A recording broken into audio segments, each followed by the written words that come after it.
venda o compra una propiedad o un vehículo, tiene que tener mucho cuidado con las estafas.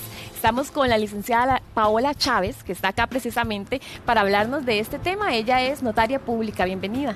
Buenos días. ¿Cuál es ese proceso que tenemos que llevar a cabo para poder traspasar una propiedad? Bueno, al momento en que vamos a adquirir una propiedad, lo primero que tenemos que hacer es buscar a un notario público. Vamos a comparecer ante el notario, vamos a presentarnos las partes con nuestra identificación y el notario va a elaborar la escritura de traspaso. El notario se encarga también, ¿verdad?, de hacer el pago de los impuestos y presentarla al registro para que la propiedad quede a nuestro nombre. ¿Cuáles son esos datos que no pueden faltar en la escritura? Bueno, lo primero es el número de escritura, el número de tomo del notario, la información del notario, dónde queda su oficina y también la información de las partes con sus calidades: nombre, número de cédula, estado civil, profesión y domicilio exacto. También se tiene que hacer la descripción de la finca que se va a traspasar con la información de la provincia, los linderos, la medida, el número de plano.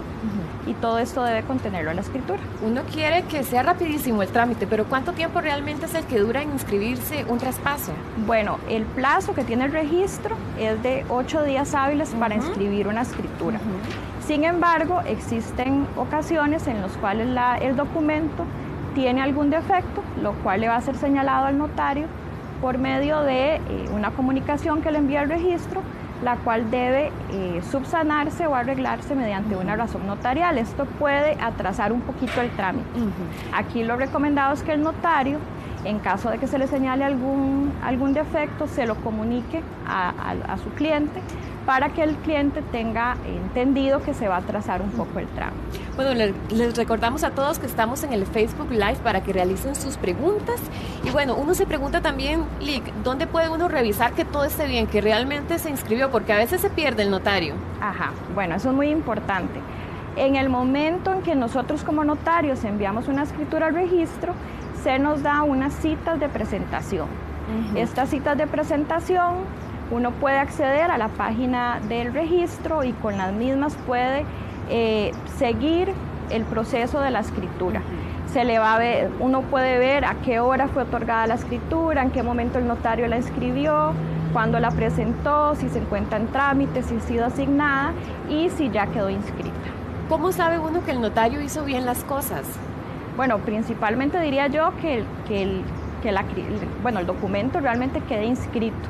Es muy importante cuando usted se presenta pedir una copia del documento que usted está firmando, que el notario le lea la escritura e incluso existe la posibilidad de que usted le diga al notario: permítame el documento para yo leerlo personalmente, y pasado el plazo, pues entonces ya con solo meterse a la página del registro, podemos usar la cédula, podemos usar nuestro nombre, ya debería salir la propiedad inscrita. Ahora, para meternos a la página del registro, ¿hay que hacer un usuario o nada más nos metemos? No, tiene que crear un usuario con su contraseña y ya con eso puede revisar tanto bienes inmuebles, muebles o sociedades.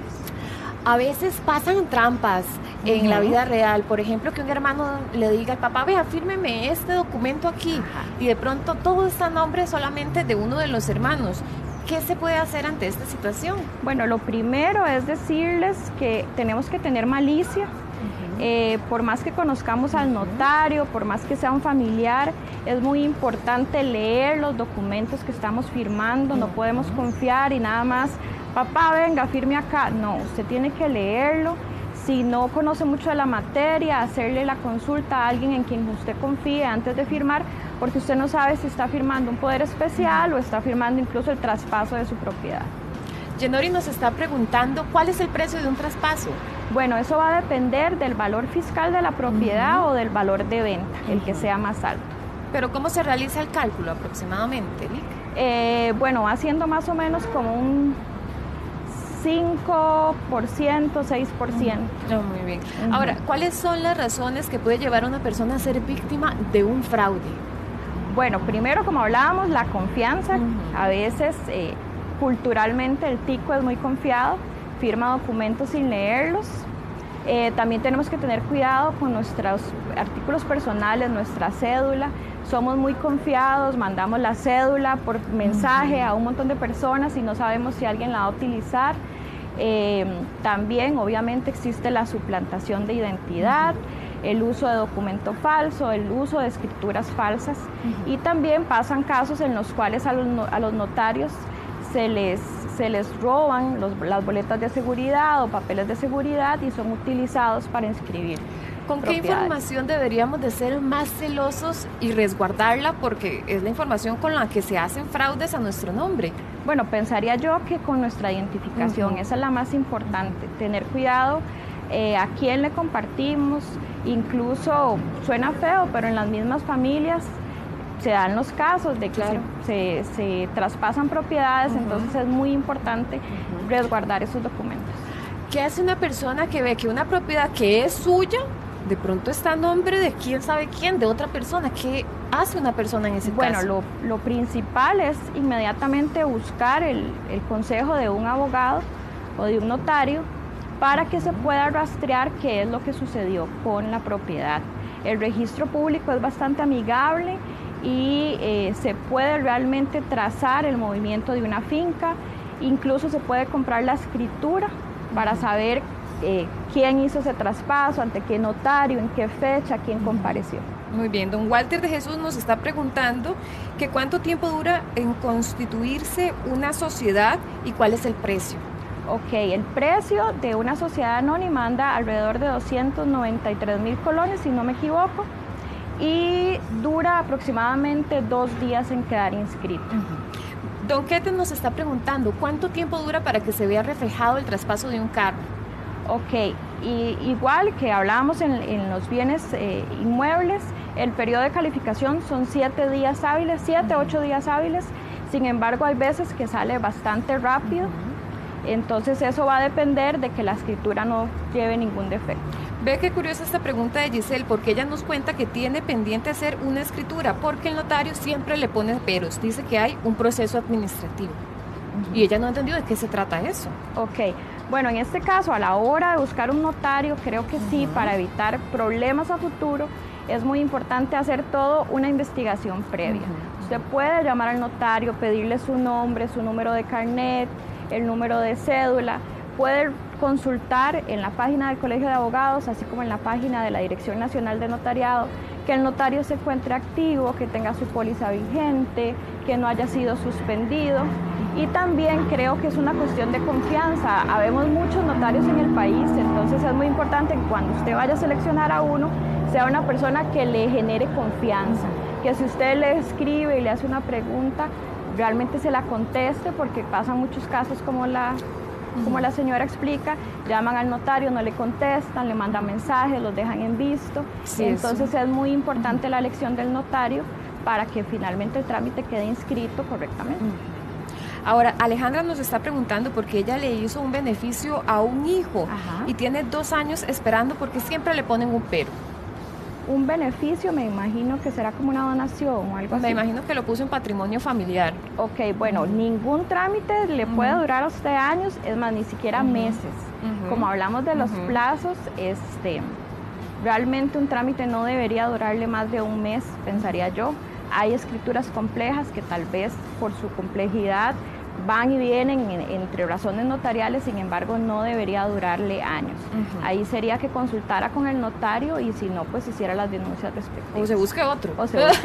Marianela nos está preguntando porque ella dice, ¿qué pasa si a uno le roban la billetera y se va y la cédula? ¿Qué tiene que hacer uno en ese caso? Bueno, esa es una muy buena pregunta. A veces simplemente vamos al registro nacional, sacamos una cédula nueva y nos olvidamos de la otra. Es muy importante ir a poner la denuncia de que me robaron la cédula para que quede constancia de que esa cédula en específico ya usted no la tiene. Vea qué interesante el caso que nos expone Bautista. ¿Qué pasa si el dueño de una casa que tenía un bono familiar fallece, la beneficiaria también fallece y la esposa del señor es extranjera? ¿Qué puede hacer para pasarlo a nombre de la señora extranjera? Y más o menos, ¿cuánto dura y cuánto cuesta hacerlo? Bueno, en este caso, como los beneficiarios fallecieron, hay que hacer un proceso sucesorio, que es ese proceso para pasar los bienes de las personas fallecidas a sus herederos. Entonces, depende mucho si utilizan o si lo hacen en vía notarial, realmente no tiene por qué ser un proceso largo, estamos hablando que de 2 a 3 meses ya la propiedad puede estar a nombre del heredero. O si hay controversia entre los herederos, tendría que ser en la vía judicial y ahí sí ya se puede tardar. Ya ni modo. Nos está diciendo Giselle que si la copia de la escritura dice libre de gravámenes, pero nunca entregó la escritura al notario, al registro, ¿qué sería? ¿Que se echó los timbres? Probablemente. Entonces en ese caso pues procede a hacer la denuncia correspondiente. Fabiola nos está preguntando porque dice ella que la hermana le pasó la propiedad al papá.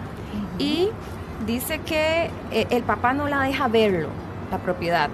Entonces, denunciaron, pero ¿qué pueden hacer? Dice, mi hermana se pasó la propiedad de mi papá, o sea, está a nombre de la hermana. Y tiene a mi papá y no nos deja verlo. Perdón, es que yo la expuse mal.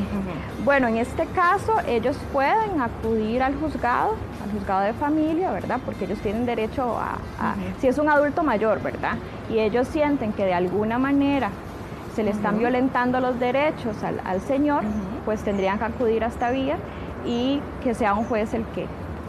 Licenciada, quiero pedirle un favor, si usted nos ayuda a contestar las preguntas que nos quedaron acá en remojo, que son algunas, ¿nos ayuda? Sí, ¿Se mete ahí al Facebook un toquecito?